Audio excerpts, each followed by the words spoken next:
बहुत बहुत स्वागत है दोस्तों आप सभी का विकास स्टडी पॉइंट में। दोस्तों इस वीडियो में हम बात करने वाले हैं क्लास 11 का पॉलिटिकल साइंस और चैप्टर नंबर 7 जिसका नाम है संघवाद। संघवाद इट मींस फेडरलिज्म, इसके बारे में हम बात करने वाले हैं। ये जो वीडियो अपनी होने वाली है ना, ये जो वीडियो होने वाली है अपनी, ये इंग्लिश मीडियम और हिंदी मीडियम दोनों के लिए होने वाली है। तो बस चैनल पे आपको बने रहना और चीजों को समझते रहना, और किसी प्रकार का कोई दिक्कत है, डाउट है, परेशानी होगा तो कमेंट सेक्शन आप लोग के लिए खुला हुआ है। कमेंट सेक्शन पे आपको कुछ पूछ सकते हो, जो भी आपको पूछना है। ठीक है, चलिए अब करते हैं चीजों की शुरुआत। तो जैसा कि आपको पता है, जो चैप्टर है, चैप्टर का नाम है फेडरलिज्म। और क्या होता है, सबसे पहले इसका मतलब समझते हैं। देखिए, संघवाद एक ऐसी शासन व्यवस्था होती है जहां पर दो प्रकार की सरकारें चलती हैं। संघवाद एक ऐसा सिस्टम होता है, फेडरलिज्म एक ऐसा सिस्टम होता है जहां दो टाइप्स के गवर्नमेंट चलते हैं। कितने टाइप्स के? दो टाइप्स के। जैसे मान लेते हैं ये देश है, और देश देश कई सारे राज्यों में विभाजित है। ठीक है, कई सारे राज्यों में बटा हुआ है। तो आप ये कह सकते हो कि एक ऐसी शासन व्यवस्था, एक ऐसा सिस्टम जहां पे दो टाइप्स की सरकारें चलती हैं। एक चलती है जिसको हम कहते हैं केंद्र, और केंद्र मतलब क्या हो गया, सेंट्रल। और एक कहते हैं जिसको हम कहते हैं राज्य। राज्य मतलब हो गया स्टेट। यानी कि एक जो गवर्नमेंट चलती है वो केंद्रीय सरकार होती है, और जो दूसरी चलती है हर एक स्टेटों में चलती है जिसको राज्य की सरकार कहा जाता है। इट मींस सेंट्रल गवर्नमेंट और स्टेट गवर्नमेंट। तो इसी व्यवस्थाओं को हमने क्या बोल दिया है, संघवाद बोल दिया है। तो इस चैप्टर में आखिर हम क्या क्या पढ़ने वाले हैं, इस चैप्टर में हम ये देखेंगे कि आखिर जो संघवाद है, कि किस तरीके से हम इतने सारे डाइवर्सिटी होने के बावजूद भी हम एक होकर रह रहे हैं, आखिर किस वजह से रह रहे हैं। ठीक है, और किसकी हेल्प के द्वारा रह रहे हैं। तो जैसा कि आपको पता है, हमारा जो संविधान है, संविधान में बातें लिखी हुई हैं कि इतनी सारी डाइवर्सिटी होने के बावजूद भी हम एक हैं, है ना। इस तरीके से करके बहुत सारी चीजों के बारे में हम पढ़ने वाले हैं। ठीक है, जिसमें हम ये देखेंगे कि केंद्र सरकार ज्यादा पावरफुल होती है कि राज्य सरकार ज्यादा पावरफुल होती है, आखिर इन दोनों के बीच में संबंध कैसे होते हैं, आखिर इन दोनों के बीच में डिस्प्यूट किस टाइप्स के होते हैं, मतलब विवाद किस तरीके के होते हैं, इन सभी चीजों के बारे में हम पढ़ने वाले हैं। तो अगर चैनल पे नए हो तो चैनल को सबसे पहले सब्सक्राइब कर लो, ताकि आपको वीडियो मिस ना हो। बहुत सारे बच्चों की डिमांड थी, भैया इंग्लिश मीडियम में भी लाया जाए, तो इंग्लिश भी मिलेगा, हिंदी भी मिलेगा, डोंट वरी उस चीज के लिए। चलिए अब करते हैं चीजों की शुरुआत और समझते हैं। सबसे पहले क्या लिखा है, देखिए एक एक करके बताऊंगा। पहले हिंदी मीडियम का कंप्लीट कराऊंगा, फिर इंग्लिश मीडियम का कंप्लीट कराऊंगा। ठीक है, तो इस चीज को समझ के रखना, दोनों ही कराऊंगा। ठीक है, चलिए। हाँ, सबसे पहले देखते हैं संघवाद क्या है, यानी कि व्हाट इज फेडरलिज्म। मैंने बताया कि संघवाद एक ऐसी शासन प्रणाली है जिसमें अलग अलग राज्य मिलकर एक संघ बनाते हैं। यानी कि अलग अलग राज्य मिलकर क्या बनाते हैं, एक संघ बनाते हैं, यानी कि एक देश का निर्माण करते हैं। और सत्ता को आपस में क्या कर लेते हैं, बांट लेते हैं। यानी कि सत्ता को, जो शासन है उसको आपस में क्या कर लेते हैं, बांट लेते हैं। ठीक है, इस प्रणाली में दो स्तर की सरकारें होती हैं, एक केंद्र स्तर पे चलती है, तो वहीं दूसरी जो होती है राज्य स्तर पे चलती है। एक केंद्र स्तर पे चलती है, मतलब केंद्र सेंट्रल पे चलती है, वहीं दूसरी जो चलती है वो राज्य पर चलती है। ठीक है, हर सरकार के पास अपने अपने अधिकार होते हैं, मतलब राइट्स होते हैं। हर किसी के पास अपनी अपनी जिम्मेदारियां होती हैं। यानी कि अगर बात किया जाए, भारत ने संघवाद की जो व्यवस्था है वो कहां से अपनाई है, वो हमने कनाडा से ली है। तो ये भी बात समझ के रखना, ये भी एक नंबर में आ जाता है क्वेश्चन कि भारत ने जो संघवाद की व्यवस्था वो कहां से अपनाई है, तो आप कहोगे कि ये कनाडा से हमने लिया हुआ है। अब इंग्लिश में भी देख लेते हैं। Federalism is a system of government where different state join together. यानी कि एक ऐसा सिस्टम है जिसमें जिसमें डिफरेंट टाइप के जो स्टेट्स होते हैं वो क्या होते हैं, एक दूसरे से ज्वाइंट होते हैं। ठीक है, joint together and form A union and the share power. यानी कि एक प्रकार का यूनियन बना लेते हैं और अपने पावरों को जो है शेयर कर लेते हैं आपस में। ठीक है, साथ ही साथ in this system there are two levels of government. दो टाइप्स के गवर्नमेंट होते हैं, एक होता है सेंट्रल लेवल पे, दूसरा होता है स्टेट लेवल पे। इस level has its own powers and the responsibility. सभी स्टेटों के पास अपनी खुद की पावर्स होती है, खुद की रिस्पॉन्सिबिलिटीज होती है। ठीक है, नोट करने वाली बात क्या है, India got the idea of the federalism from the Canada. कहां से लिया है, कनाडा से ये चीज लिया है। आई होप सो आपको डेफिनेशन तो क्लियर हो गया होगा, चाहे आप हिंदी मीडियम के स्टूडेंट हो, चाहे आप इंग्लिश मीडियम के स्टूडेंट हो। चलिए अब बात करते हैं अगले अगले स्लाइड की, और अगले स्लाइड पे हम देखते हैं। हाँ, चलिए आगे बात करते हैं।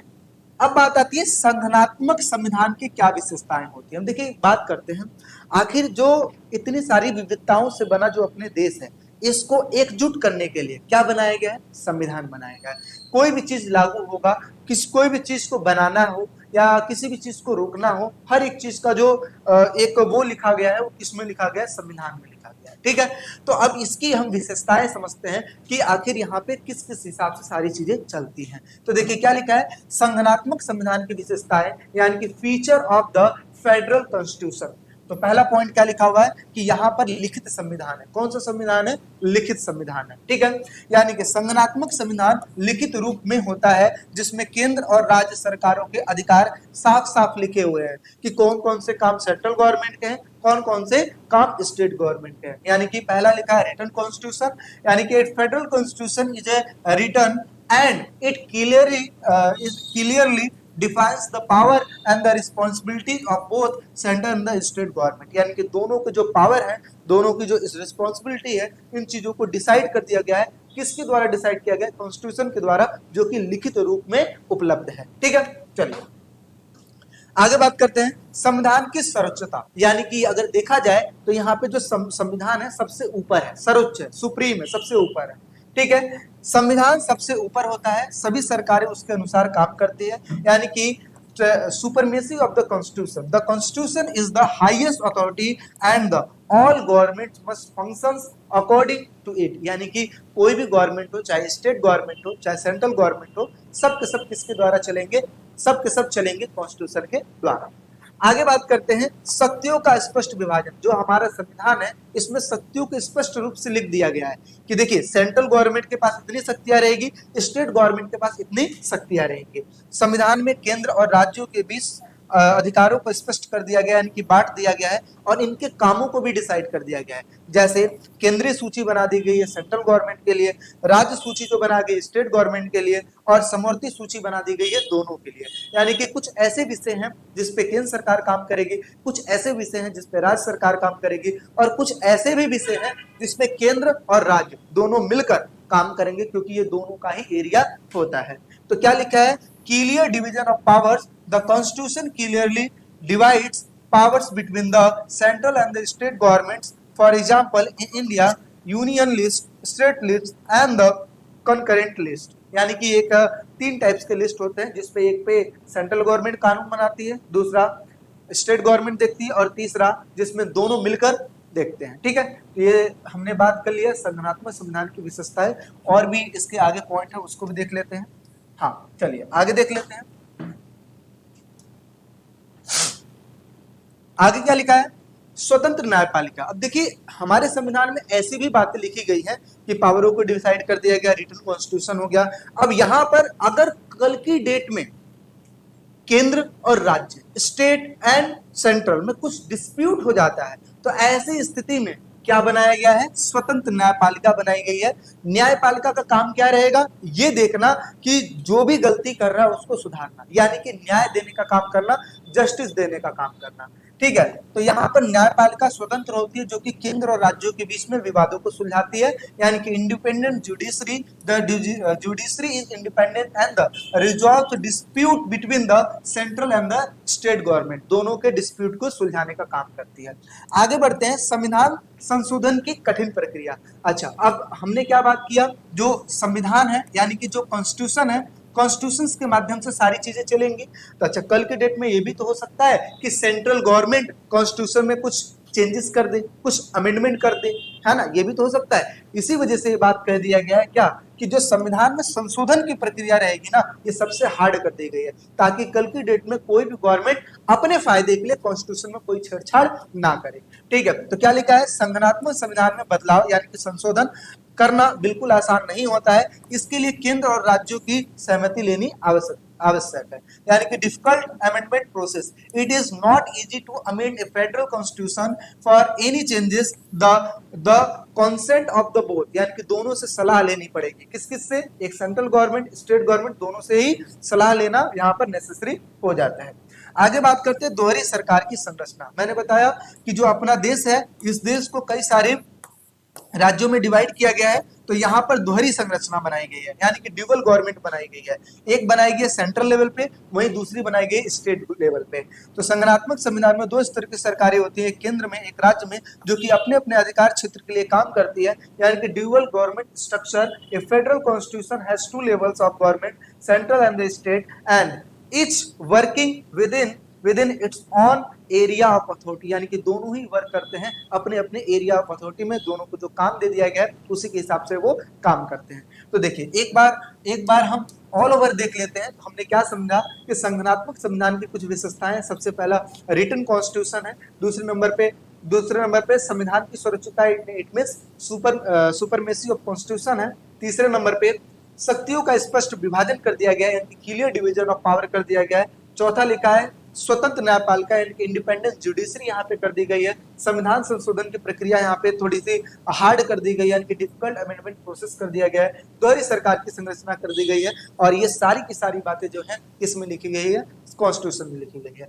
चलिए अब आगे बात करते हैं। अगला, भारतीय संविधान में संघवाद, यानी कि भारतीय संविधान में संघवाद जैसी चीजें क्या लिखी गई है। तो सबसे पहली चीज, जैसा कि हमें पता है, जो अपना जो देश है, यहाँ पर विभिन्न प्रकार के कल्चर के लोग रहते हैं, विभिन्न प्रकार के संस्कृति के लोग रहते हैं, यहाँ पे बहुत सारी डाइवर्सिटी है। तो जाहिर सी बात है कुछ ऐसा चीज बनाना था जिसकी वजह से इन डाइवर्सिटी वाली चीजों को एकत्रित करके रखा जा सके। तो देखिए क्या लिखा हुआ है, भारतीय संविधान में संघवाद, यानी कि federalism in the Indian constitution.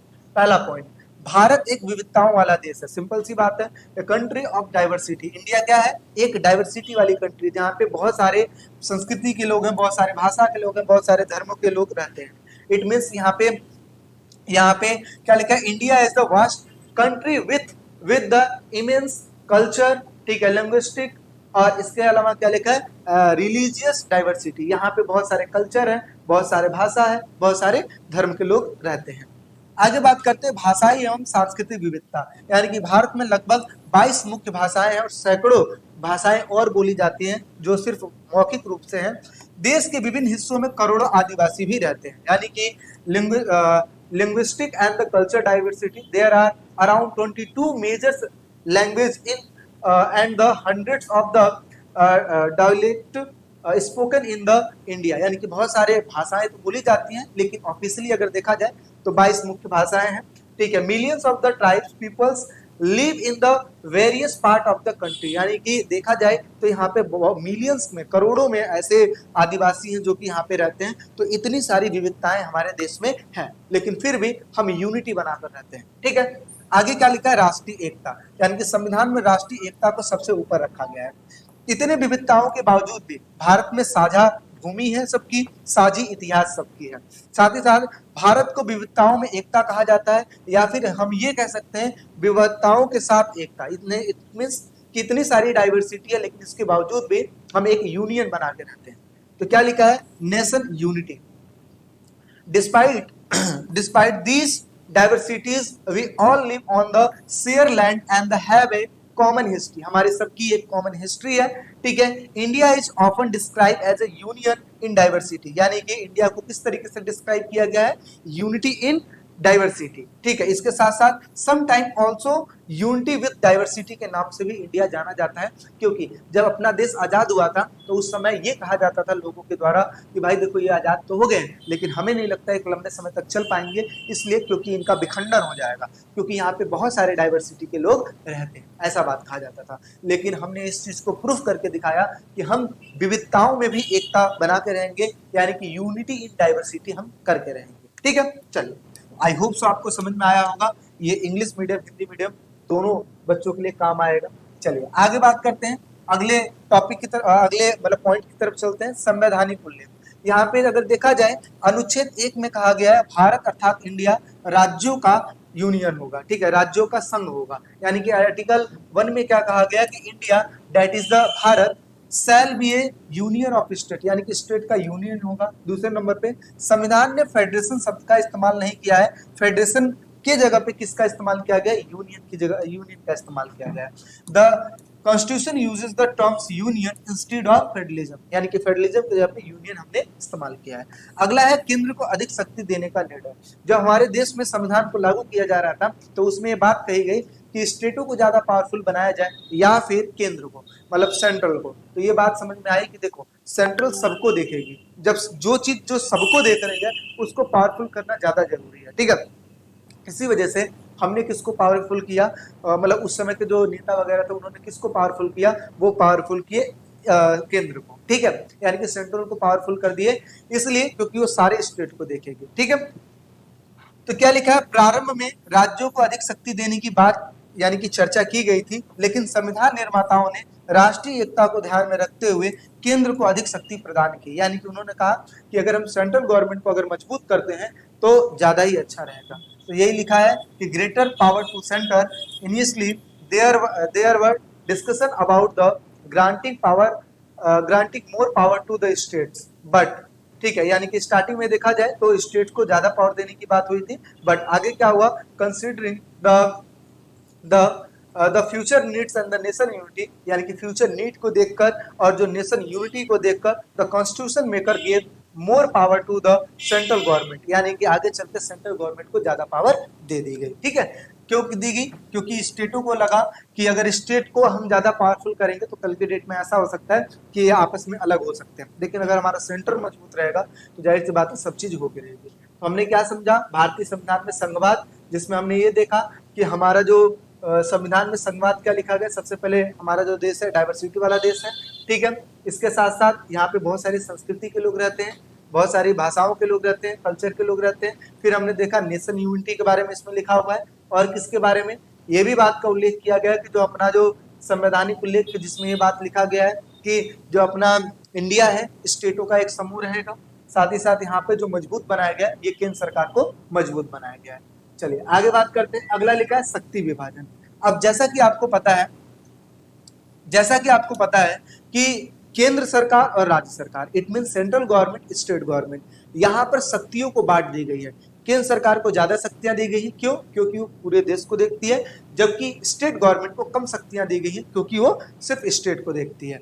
देखिए सबसे पहले दो प्रकार की सरकारें, जैसा कि केंद्र सरकार, राज्य सरकार पूरे देश के लिए, प्रत्येक राज्य के लिए बना दी गई, central government for the entire country, state government for the each individual states.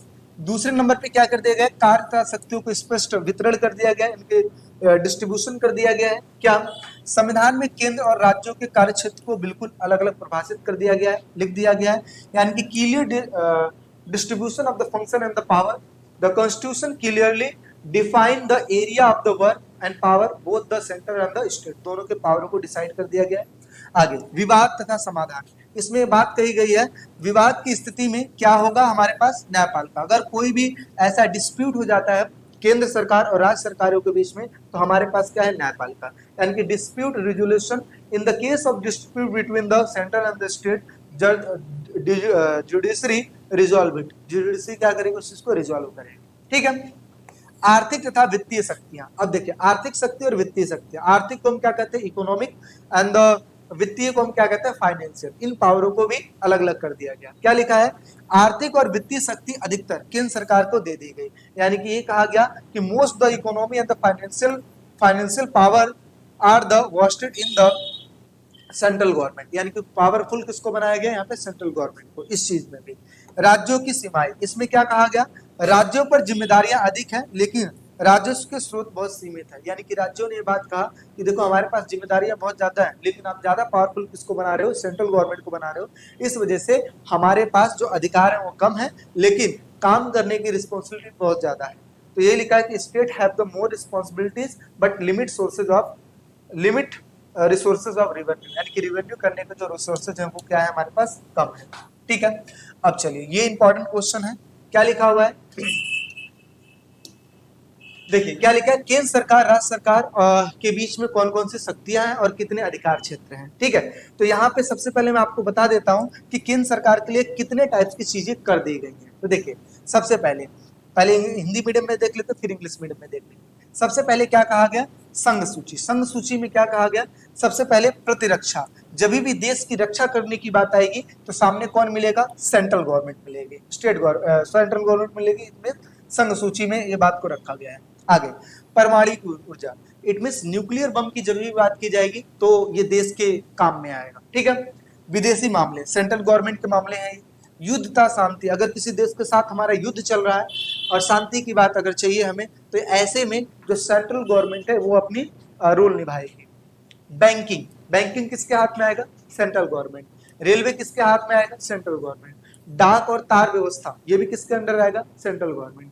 या आप ऐसा समझ सकते हो कि जो ऐसी चीज है जो किसी एक राज्य के अंडर नहीं आती है, जैसे रेलवे क्या एक ही स्टेट में जाती है? नहीं, बहुत सारे स्टेटों को आपस में जोड़ती है ना, तो ऐसी जो चीजें हैं वो स्टेट में नहीं आती बल्कि सेंट्रल में चली जाती है। ठीक है, वायुसेना ये भी सेंट्रल में चली जाएगी, बंदरगाह ये भी सेंट्रल में चली जाएगी, विदेशी व्यापार ये भी सेंट्रल में चला जाएगा, और साथ ही साथ मुद्रा ये सब का सब सेंट्रल में चला जाएगा। क्या लिखा है? इन विषयों पर केवल केंद्रीय विधायिका ही कानून बना सकती है। आगे बढ़ते हैं, राज्य सूची। राज्य सूची में अगर देखें तो इसमें शामिल होने का अधिकार क्या है? सबसे पहले कृषि, एग्रीकल्चर किस में चला जाएगा? स्टेट में। पुलिस किस में चला जाएगा? स्टेट में। जैसे हर एक स्टेटों का अपना पुलिस है, जैसे दिल्ली पुलिस हो गया, बिहार पुलिस हो गया, यूपी पुलिस हो गया। जेल खाना ये भी राज्य के अंदर आता है। स्थानीय स्वास्थ्य भी इसके अंदर आता है। भूमि, शराब, वाणिज्य, वाणिज्य व्यापार, कॉमर्शियल जो ट्रेडिंग होती है ये भी किसमें आ जाती है? अपना स्टेट में आ जाता है। पशुपालन की बात कर लेते हैं, ठीक है। पशुपालन किसमें आ जाएगा? ये भी आ जाएगा राज्य सूची में। इसके साथ साथ प्रादेशिक लोक सेवा, कोई भी पुलिस से रिलेटेड कोई सेवाएं हैं ये भी इसमें आ जाएगी। इन सभी चीजों पर जो कानून बनाने का अधिकार है वो राज्य को है। आगे एक बात करते हैं समवर्ती सूची। समवर्ती सूची जिसमें संघ और राज्य दोनों मिलकर काम करेंगे, सेंट्रल और स्टेट दोनों मिलकर काम करेंगे। जैसे शिक्षा की बात आए तो दोनों मिलकर काम करेंगे। जैसे कृषि भूमि के अतिरिक्त तो और भी कोई भूमि हस्तांतरण अगर हो रही है तो वो भी किसमें आ जाएगी? इसमें आ जाएगी। वन की बात करते हैं वो भी इसमें आ जाएगी। मजदूर संघ की बात करते हैं, मजदूरी की बात करते हैं, मजदूर संघ की वो भी अपनी समवर्ती में आ गई जिसमें दोनों मिलकर काम करेंगे, यानी कि लेबर यूनियन।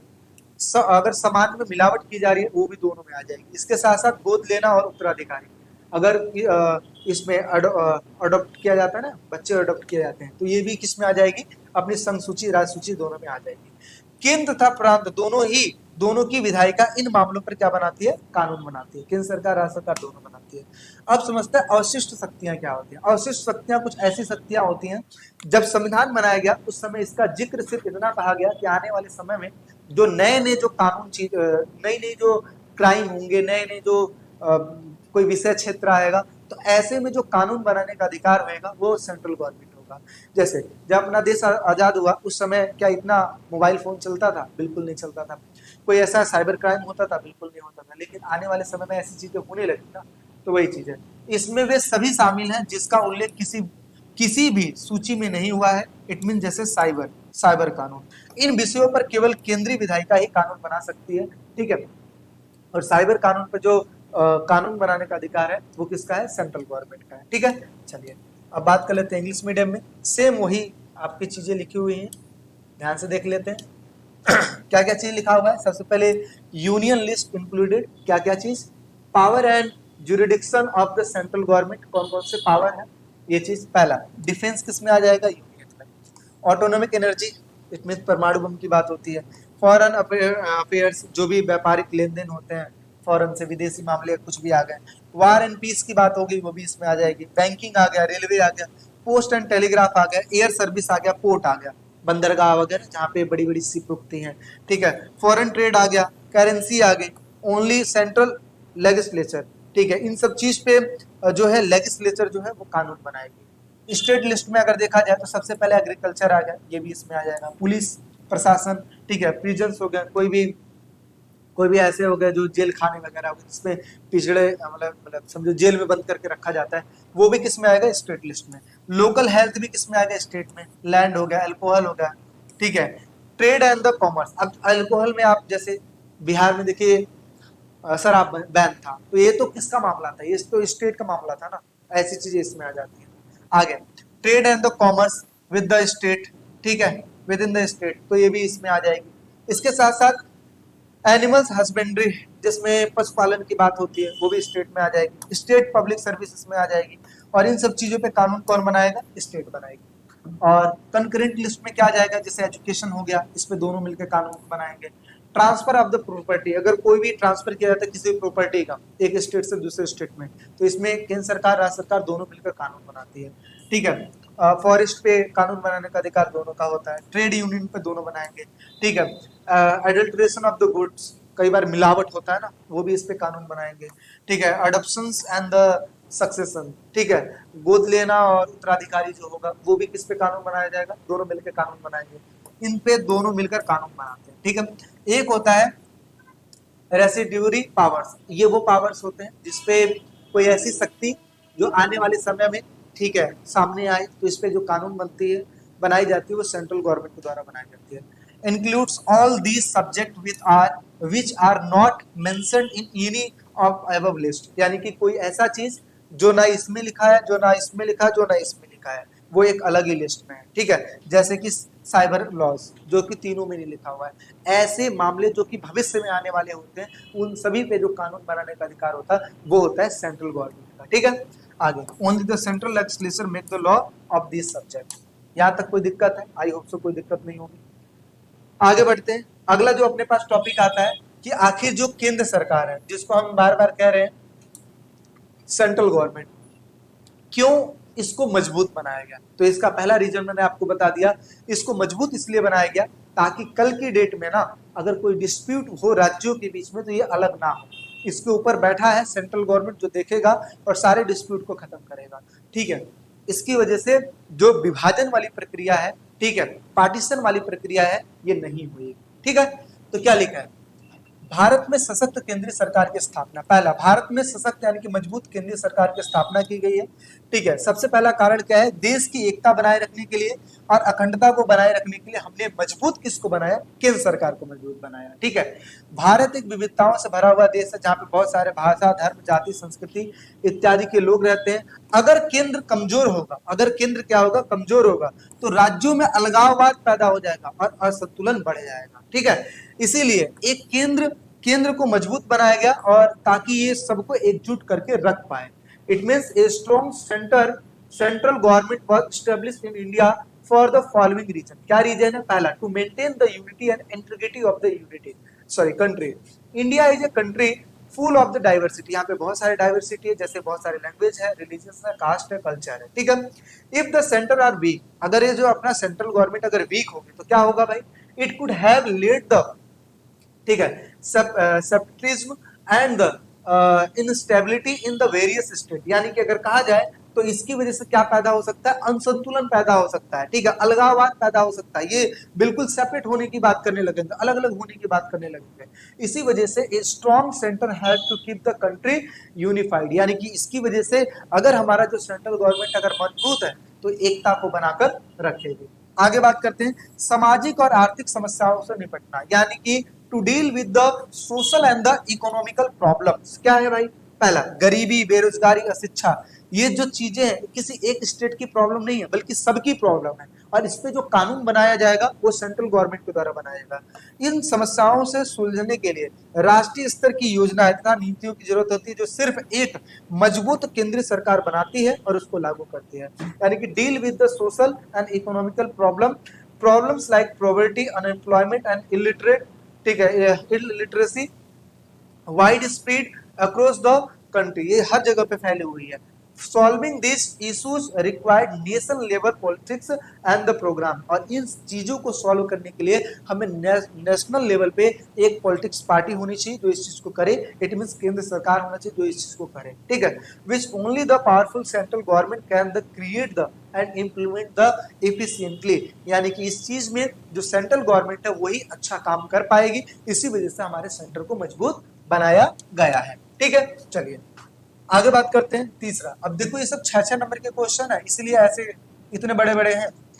आगे क्या लिखा? आपात स्थितियों में प्रभावी ढंग से निपटने के लिए, युद्ध हो गया, आतंकवाद हो गया, ठीक है, प्राकृतिक आपदाएं हो गई, दंगे हो गए, जैसी स्थिति में त्वरित और एक समान कार्रवाई करना, यानी कि ऐसी कोई चीजें अगर क्रिएट हो जाती हैं तो ऐसी स्थिति में जो देश है ना, देश है वो सेंट्रल गवर्नमेंट है वो अच्छा काम कर पाएगी। ठीक है, एक सशक्त केंद्र ऐसी स्थिति में पूरे देश में एक जैसी नीति तथा आदेश को लागू कर सकते हैं, यानी कि handle emergencies efficiently in situation like a war, terrorist attack and natural disaster or the riots, quick and the uniform action is necessary, यानी कि ऐसी चीजों में एक ऐसा निर्णय लेना सिर्फ और सिर्फ सेंट्रल गवर्नमेंट के हाथ में होता है जो ये सारी चीजें करती है। आगे, एक strong central government can impose uniforms rules and decision across the nation during such time. ऐसी स्थिति में सिर्फ एक केंद्र सरकार ही अच्छा डिसीजन ले पाएगी, इसलिए हमारे केंद्र सरकार को मजबूत कर दिया गया है। स्वतंत्रता के बाद राष्ट्रीय एकता को बनाए रखने के लिए, यानी कि भारत आजाद होते समय कई राज्यों तथा रियासतों में बटा हुआ था, उन सभी को एक राष्ट्र में मिलाने के लिए केंद्र को ताकतवर बनाना बहुत ज्यादा जरूरी था, यानी कि to ensure the nation integration after the independence. जब हमारा देश आजाद हुआ और ऐसे में एकता बनाए रखने के लिए हमने सेंट्रल गवर्नमेंट को ज्यादा पावरफुल कर दिया, यानी कि at the time of the independence India was the divided into many states and the princely state. To bring all these territories into a one nation, a powerful centre was the essential, यानी कि powerful जो centre है इसकी बहुत ही ज्यादा जरूरत पड़ी जब हमारा देश आजाद हुआ, क्योंकि आजादी के साथ साथ हमारा पार्टीशन भी हो गया था। जो अपना पाकिस्तान था वो अलग हो गया, इंडिया अपना अलग हो गया, और इसी वजह से एक यूनिटी बनाने के लिए हमारे सेंट्रल गवर्नमेंट को मजबूत किया गया। ठीक है, आगे राष्ट्रीय विकास की योजनाओं को लागू करना है। इट मीन जैसे शिक्षा, स्वास्थ्य, आधारभूत संरचना जैसे सड़क, रेलवे, विज्ञान, तकनीक जैसे क्षेत्रों को एक समान रूप से नीति में लागू करना। अब देखिए, अगर ये रिस्पॉन्सिबिलिटी अगर एक स्टेट को दे दी जाएगी ना, तो स्टेट क्या करेगा अपने अपने हिसाब से। अब देखिए, हर एक स्टेट की अपनी सड़कें अलग हैं, हर एक स्टेट की अपनी एक कानून व्यवस्था है ना। कोई अपने राज्य में बिजली फ्री कर रखा है, तो कोई किसी में कुछ ज्यादा ही है, हाई। ठीक है, तो क्या लिखा है, केंद्र सरकार इन योजनाओं को देश भर में आपस समान रूप से लागू कर सकती है, यानी कि to implement the nation development program area like the education, health area और infrastructure like road, railways and the science technology required uniform politics, यानी कि एक समान नीति की बहुत ज्यादा आवश्यकता होती है। ठीक है, only the central government can ensure that such development plan and the applied evenly across the country, यानी कि ऐसे में सिर्फ और सिर्फ सेंट्रल गवर्नमेंट ही एक ऐसी चीज है जो कानून को अच्छे से बना सकती है और उस चीज को एग्जीक्यूट कर सकती है, लागू कर सकती है। ठीक है, जो बहुत ही ज्यादा इफेक्टिव होगी। तो ये था इसका first part. I hope so आपको समझ में आया होगा। कोई भी दिक्कत है, कोई परेशानी है तो कमेंट सेक्शन में आप उस पर कमेंट कर सकते हैं, और इसमें हमने टॉपिकों को अच्छे से समझा और सारी चीज को देखा। ठीक है, अगर किसी प्रकार का कोई दिक्कत लग रहा तो जरूर पूछिएगा मेरे से। बाकी इंग्लिश मीडियम, हिंदी मीडियम मैंने दोनों साइड से है ना पढ़ाने की कोशिश की है। और कैसी लगी वीडियो जरूर बताइएगा। ये फीडबैक आपका जो है ना, ये मेरे लिए ज्यादा इंपॉर्टेंट है, क्योंकि पहली बार मैं इंग्लिश मीडियम, हिंदी मीडियम की वीडियो बना रहा हूँ। ठीक है, तो अगर कोई दिक्कत है तो जरूर पूछिए। बाकी चैनल पर नए हैं तो लाइक शेयर सब्सक्राइब जरूर करें। चलिए मिलते हैं नेक्स्ट वीडियो में। अभी के लिए फिर टेक केयर, बाय बाय।